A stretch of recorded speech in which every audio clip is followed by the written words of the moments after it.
Yes, folks, it's Tales from the Jails with John G. Sutton.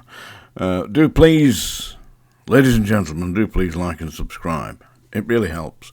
Yeah. Anyway, I'm going to talk today about body armour and stun guns for the issue to prison officers, because it seems that the Prison Officers Association, the POA, has finally grown a pair and gone to see the Justice Minister. I mean, what's her name? Shamhir Mahmood, yeah?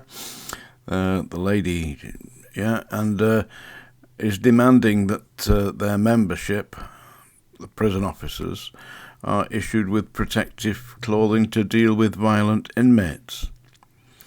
And quite rightly so. I mean, don't forget, if they're allowing these inmates to carry knives and operate with boiling oil and various other medieval kind of weapons, then it's only right that they tool up the prison officers. But, I mean, if you're tooling up an 18-year-old girl with lipstick, high heels and a bouffant, yeah, then it's not going to have quite the same effect as sending in a team of determined men, proper blokes, who are going to do the job anyway.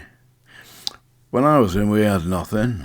We had what they call the MUFTI squad, the minimum use of force tactical intervention, MUFTI. Minimum use of force tactical intervention, MUFTI. When that's what it said, but what actually happened was they issued us with pickaxe handles with the metal shaft at the top and a big plastic shield and crash hats, and in you go, boys. Which that is exactly what happened. And a number of times we did that with scrubs and various incidents like that, but they didn't have anything like stun guns or body armour.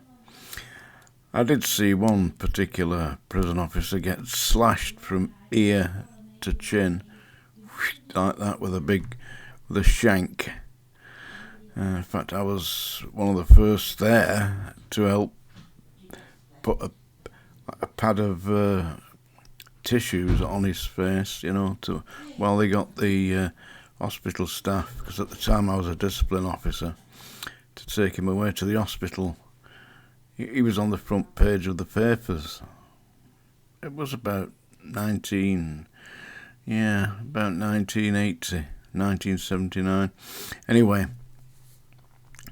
they didn't issue any kind of protective clothing for prison staff then. I think things have changed a great deal in the prisons since I was there. They tended to, if there was any violence, it was occasional violence. It certainly wasn't, generally speaking, mob-handed. They didn't have gangs in the prisons then. They really didn't. They had dissatisfied prisoners who would occasionally do things like sit-downs, which they did at the Scrubs one day when I was there. It was a Saturday and it was a beautiful, hot, sunny day, and they were complaining about a member of staff shouting his name, because he was somewhat overly aggressive. And they all sat down on the yard, so we teamed up, went out onto the yard. There's about 200 or 300 of them sat down there. Went out onto the yard, the exercise yard, and one at a time picked them up, dragged them in, and threw them into an empty cell. When we'd done about 4 of them, they got the idea that eventually we would get round to them, and they could hear the people, the noise that was coming from inside. I mean, I know I laugh, it wasn't very nice, but what are you going to do? I mean, can't leave them sitting outside. So anyway, that got rid of that. And as far as I recall, nobody was seriously injured. One or two people got a crack round the ear, but that was about it. But today they don't dare do anything like that, dare they? Well, it's useless sending the hostess brigade in to actually shift a group of angry men, especially as they've got radicalised gangs in the prison now, which is something that they didn't have. But the idea of issuing stun guns to prison officers is all well and good, but you issue stun guns to an 18-year-old dolly bird with a big hat and a set of keys, yeah, they're going to get it taken off them. It's quite simple. They'll just go, hand it over, or I'll smash you in the head. Hand over the stun gun, yeah. Because what they're doing here is they've lost control of a system because they are not recruiting what I would say is handy lads. And I previously explained what the prison recruiting board were looking for back in the 70s. They said they were recruiting the biggest psychopaths in Britain. Because they did need them, you know, I mean, you must fight fire with fire. It's no good standing there saying, listen lads, this isn't the way to go about it. They already know that before they've decided to go to battle.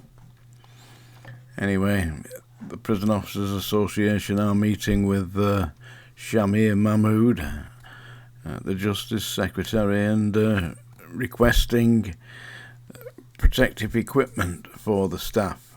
And indeed, that will help. As for the stun guns, I believe they're very effective. Yeah. I had a client in America whose boyfriend was a ex-heavyweight boxer. Great big 6'5" bloke, big hefty guy. He boxed Larry Holmes. He lost to Larry Holmes. I mean, Larry Holmes was an absolutely brilliant boxer. He got stopped by the police just outside Los Angeles. And he got out of his car. The police shouted something to him and he didn't follow their instructions, so they tasered him. The things went into his body, shocked him, he just ripped them out. And he was going for the police when they shot him dead.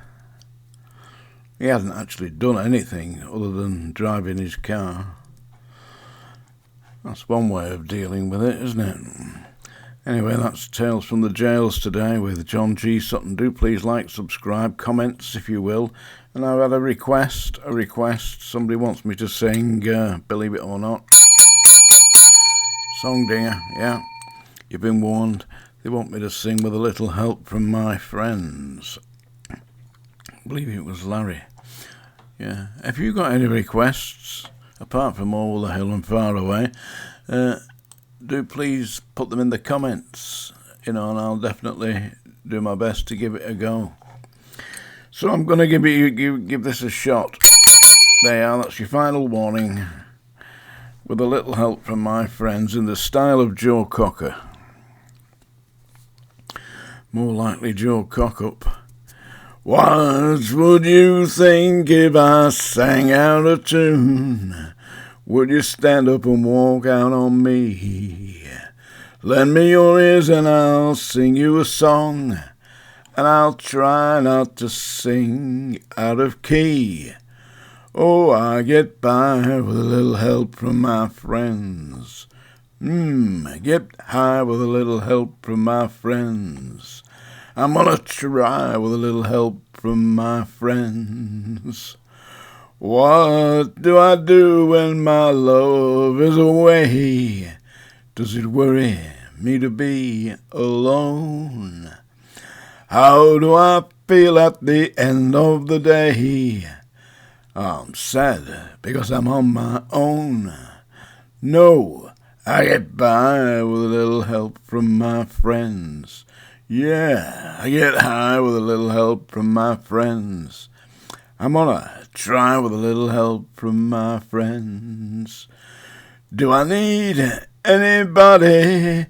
I need somebody to love. Could it be anybody? I just want someone to love. Would you believe in a love at first sight? Yeah, I'm certain it happens all the time. What do you see when you turn out the light? I can't tell you, but I know it's mine. Oh, I get by with a little help from my friends. Yeah, I get high with a little help from my friends. I'm gonna try with a little help from my friends. Do you need anybody? I just need someone to love. Could it be anybody? I just want someone to love. Oh, I get by with a little help from my friends. Gonna try with a little help from my friends. I'll get high with a little help from my friends, with a little help from my friends. There you are. If you're still around, I expect to see you on the sick parade tomorrow morning. Tales from the jails.